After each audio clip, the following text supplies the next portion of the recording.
Alright, let's talk about the recent finding of rare earth minerals in Sweden, the company that did the prospecting and will be doing the development, the implications for global supply chains. But quickly, some background on rare earth. It's a crucial component in the modern global economy. We need it for example, fighter jets, defense. It takes 480 kilos of rare earth minerals to produce a fighter jet. You need it for electronics. For example, the screen that you're watching through right now needs rare earth to project color clearly without being a massive drain on battery. We need it in cars, we need it in wind farms, magnets. It's just a really important part of modern life, simply. And right now, China has more than 90% of global supply in rare earth.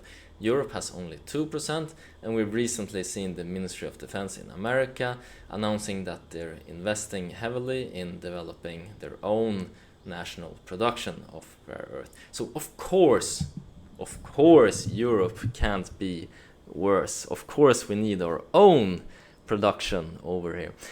And it just so happens that Sweden has some mining industry currently, and it just was the natural choice. I think that this Per Geijer deposit has been known about for some time. I don't think that the recent announcement was news per se. I think that a PR department was involved in calling together all the different journalists and also writing positive coverage about this. The news, as you will find out once we go more into detail about the mining process and the implications. Because why does China have more than 90% of global supply? Well, for once, they produced it really, really cheaply. They didn't do a whole lot of refinement. They were able to dump prices. Thus, it was never really commercially developed in other parts of the world.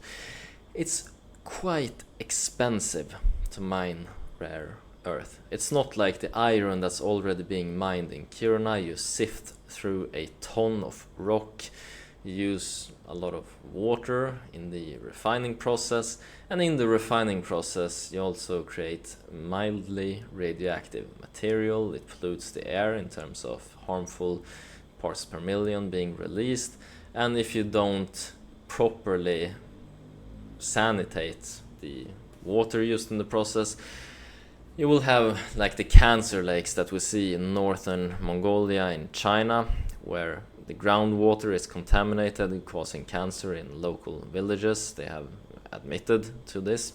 So we know that it's really harmful for the environment, and in terms of financial gains from the mining process, it has not been commercially viable in the past due to China producing this really, really cheaply.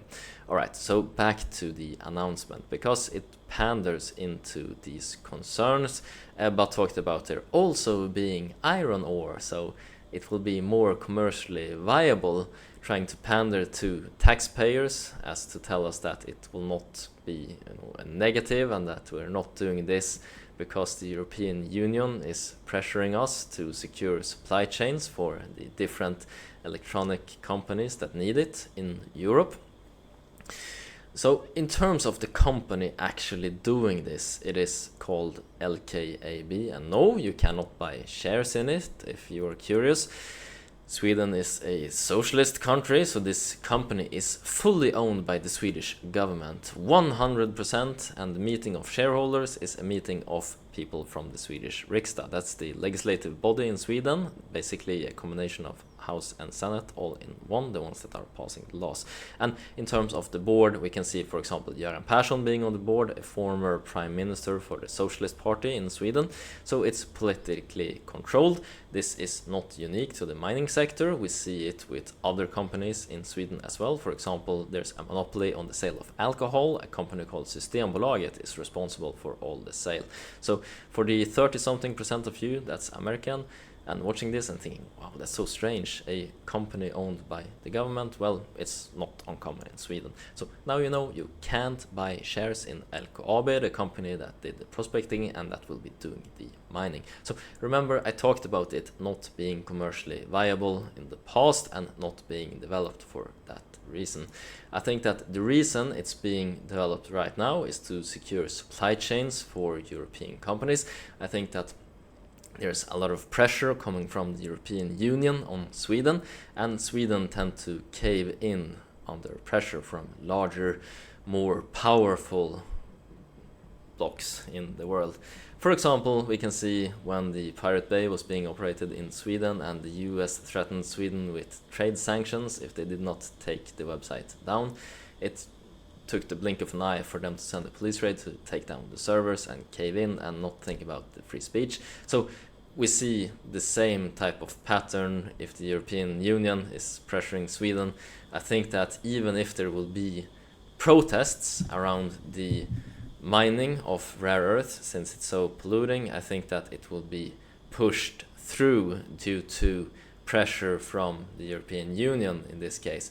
So if you're worried about supply chain, if you're worried about protests disrupting, if you're worried about permits from Länsstyrelsen, for example, with the regards to use of groundwater, etc., and the different things that they control, I don't think that this will be an issue. I think that this will be pushed through rapidly by the Swedish government to be able to secure supply chain for companies and please the European Union.